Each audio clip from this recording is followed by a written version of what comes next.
Schedule ప్రాంత ఉద్యోగ నియామకాల చట్టం చేయాలని గౌరవ ముఖ్యమంత్రి చంద్రబాబు గారు ఆదివాసులకు ఇచ్చిన హామీ నెరవేర్చాలని నినాదంతో మారేడుమిల్లిలో 8వ తేదీన జరిగే అంతర్జాతీయ ఆదివాసీ దినోత్సవాన్ని విజయవంతం చేయాలని ఆంధ్రప్రదేశ్ ఆదివాసీ జేఏసీ పిలుపునిచ్చింది.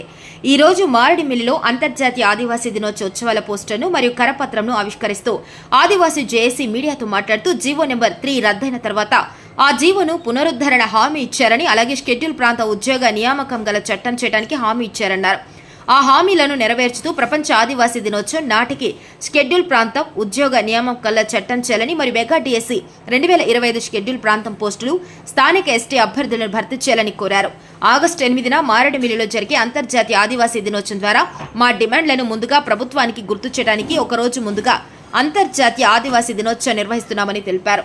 ఈ కార్యక్రమంలో ఆంధ్రప్రదేశ్ ఆదివాసీ జేఏసీ నేతలు రామారావు దొర, అల్లూరు జిల్లా చైర్మన్ మడవి నెహ్రూ, కంగల శ్రీనివాస్, పట్ల కృష్ణారెడ్డి, పొడియం పండుదొర, సారపు నాగేశ్వరరావు, మడకం వరప్రసాద్ దొర, కర్రి సన్యాసిరెడ్డి, కత్తుల వెంకట రమణారెడ్డి, బట్ట బుచ్చిరెడ్డి, అందల సూర్యనారాయణరెడ్డి, మనుగురు బాపూజీ, చిన్నారెడ్డి పాల్గొన్నారు. కనుక ఈ చట్టం ఎంత తొందరగా చేస్తే ఆదివాసులకు అంత ప్రయోజనం ఉంటుంది అని చెప్పేసి మేము కోరుతున్నాం.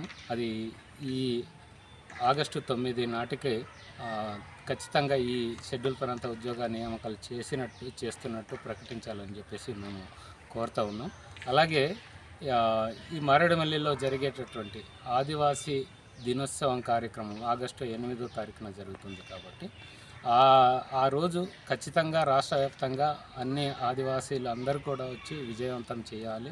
మన ఆకాంక్షని నెరవేర్చడం కోసం చేస్తున్నటువంటి పోరాటంలో అందరూ కూడా భాగస్వాములు కావాలని చెప్పేసి కోరుతా ఉన్నాం. జై ఆదివాసీ, జై జై ఆదివాసీ, జై ఆదివాసీ, జై జై ఆదివాసీ, జై ఆదివాసీ, జై జై ఆదివాసీ, జై ఆదివాసీ, జై జై ఆదివాసీ. ఆదివాసీల ఐక్యత వర్ధిల్లాలి, ఆదివాసీల ఐక్యత వర్ధిల్లాలి. జై ఆదివాసీ. జై జై ప్రపంచవ్యాప్తంగా ఆగస్టు 9 ప్రపంచ ఆదివాసీ దినోత్సవాన్ని నిర్వహిస్తుంటే ఆంధ్రప్రదేశ్లోని ఆంధ్రప్రదేశ్ ఆదివాసీ జేఏసీ మాత్రం 8వ తారీఖునే ప్రపంచ ఆదివాసీ దినోత్సవాన్ని నిర్వహించుకుంటున్నాం. దీనికి ఒకే ఒక కారణం ఏంటంటే అధికారంలోకి రాకముందు, అధికారంలోకి వచ్చిన తర్వాత కూడా చంద్రబాబు నాయుడు గారు ఆదివాసీలకి స్పష్టమైన హామీ ఒకటి ఇచ్చారు. జీవో నెంబర్ 3ని సుప్రీంకోర్టు రద్దు చేసిన తర్వాత పునరుద్ధరిస్తానని ఎలక్షన్లలో చెప్పడమే కాక అధికారం చేపట్టిన తర్వాత కూడా నారా చంద్రబాబు నాయుడు గారు అదే హామీని నెరవేర్చడానికి ముందుకొచ్చారు. కానీ మేము స్పష్టంగా ఈ ఆగస్టు 9న ప్రపంచ ఆదివాసీ దినోత్సవం రోజు నాటికి స్పష్టంగా షెడ్యూల్ ఏరియా ప్రాంత ఉద్యోగ నియామకాల చట్టాన్ని ప్రకటించాలని ప్రభుత్వానికి స్పష్టంగా గుర్తు చేయడం కోసం ఒకరోజు ముందే మేము ఆదివాసీ దినోత్సవాన్ని నిర్వహిస్తూ ప్రభుత్వానికి గుర్తు చేస్తున్నాం.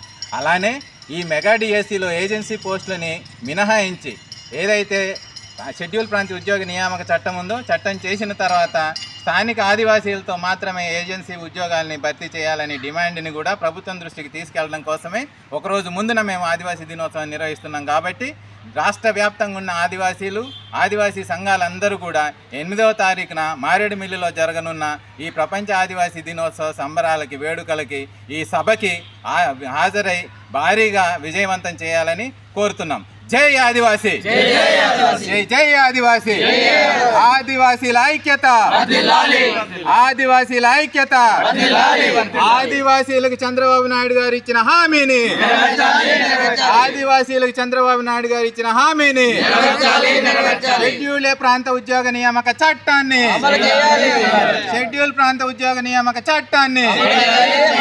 జై ఆదివాసీ.